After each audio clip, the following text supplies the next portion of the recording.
another video review.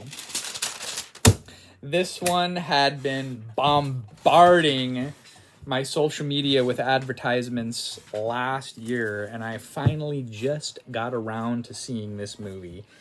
2022 film directed by Scott Mann, and the movie is called Fall. And if you have a fear of heights, maybe you want to face your fears, watch this movie. Or don't. Maybe watch Vertigo instead if you want to watch a quality piece of entertainment. I don't want to say it wasn't entertaining, son. Come over here. So we're going to talk about the premise of this movie if you don't know what it is. 107-minute runtime. It is about two friends that go out to the Mojave Desert, and it was filmed on location. And in the movie, there's a fictional decommissioned TV tower that they refer to as B67 that in the film is the third tallest structure in the world. But it is based off of a real-life TV antenna tower in Walnut Grove, California, which is about an hour and a half to the west of us. That tower is the TV antenna for KOVR TV and stands at 2,049 feet tall and truly is one of the tallest man-made structures in the world. So they were originally wanting to maybe use blue screen, but they felt that would be kind of unrealistic. So they built a 100-foot section of this tower on top of a mountain in the Mojave Desert to make it seem more realistic. So they were never more than 100 feet off the ground, but you don't know that because movie magic. Don't know who the actresses are, don't care. We're going to rate it on the 1 to 5 scale, just like we always do. This movie is rated PG-13, and it was originally supposed to be rated R, but there was so much F word in the movie, they felt like it would affect its box office total with an R rating. So they, in post-production, used deepfake technology to edit out as many F words as they could to squeak into a PG-13. And even so, I felt like the profanity was kind of stressed, or not stressed. I just felt like it was unnecessary. It was over the top. You didn't watch all of it because Mom kept you out of the room. Yeah, and it sounded like really boring. But you did see some of it.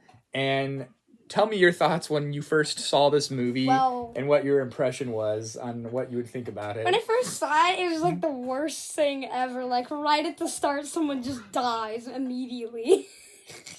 I was like, what? So this is going to have spoilers in it.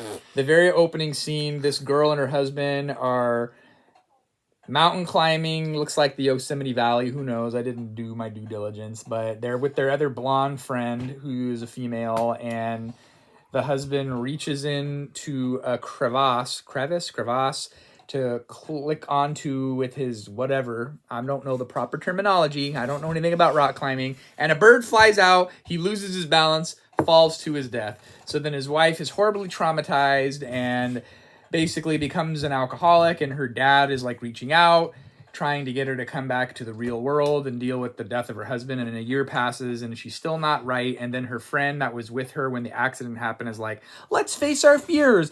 Let's put the past behind us and go on some daredevil mission and climb this 2,000-foot decommissioned, rusty and crusty TV tower in the Mojave Desert, way out away from civilization. So that's the movie. They get stuck up there, ladders disintegrate, they're trapped at the very top, and then for the rest of the 100 minutes or so, you try and see them get down. Now, this movie was originally supposed to be a short film, and then he spread it out into 107 minutes, and I'm going to tell you the twist, so if you haven't seen it, don't watch anymore.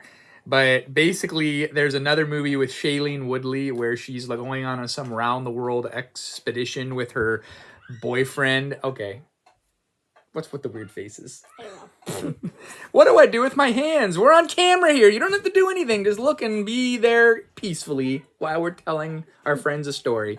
So, in the movie Adrift, there's a big storm. The boat crashes, and her husband or fiance, whoever, Shailene Woodley's boyfriend, whatever, in that movie, he was severely injured, and he keeps her going through the survival until they're rescued ultimately. But as you will see in that movie, if you've seen Adrift, he was never really there. He got lost in the storm and she was alone the whole time. But psychologically, it kept her going to think that he was there with her. Same thing happens in this movie. I'm not going to go into any more details. So that was kind of a been there, done that twist. The acting was okay. It was just, I would call this a B Redbox movie, and I did not realize that I believe it was on Netflix for free, and we paid $6 to watch it on Amazon Prime. And my wife said that was the worst waste of money that she has ever wasted. I don't know. I didn't say that very eloquently. It got good critics' reviews. It was like 6.4 out of 10 IMDb, which that's not so great. 79% Rotten Tomatoes score, and Google users were like 83%. It's been a long time, folks, but we're going low. We're going low down on this score. 2 out of 5. It just wasn't for me. It was hokey. It was too much time in one place. For me, I gave it a 5 out of 1. 1 out of 5. I mean, 1 out of 5. So even less than me. Yeah. See, we did this review on this alien movie. Did we do a review on it, or did we just watch it? What movie?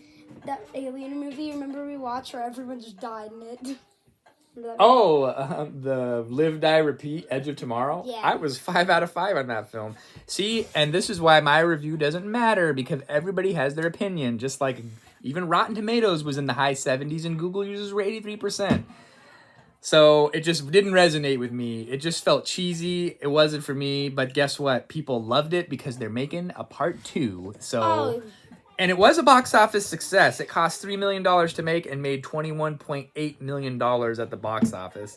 So commercially, it's more successful than the Dial of Destiny and cost pennies to make compared to that. So movies, get out there, watch them. I've probably ruined this review by giving spoilers. I don't know what else to say about it. I don't even know either. I'm sorry if you directed this movie or you were in it and you feel offended by my low review, but it just was okay. It wasn't like, I mean, it wasn't, how could a movie like this be life-changing?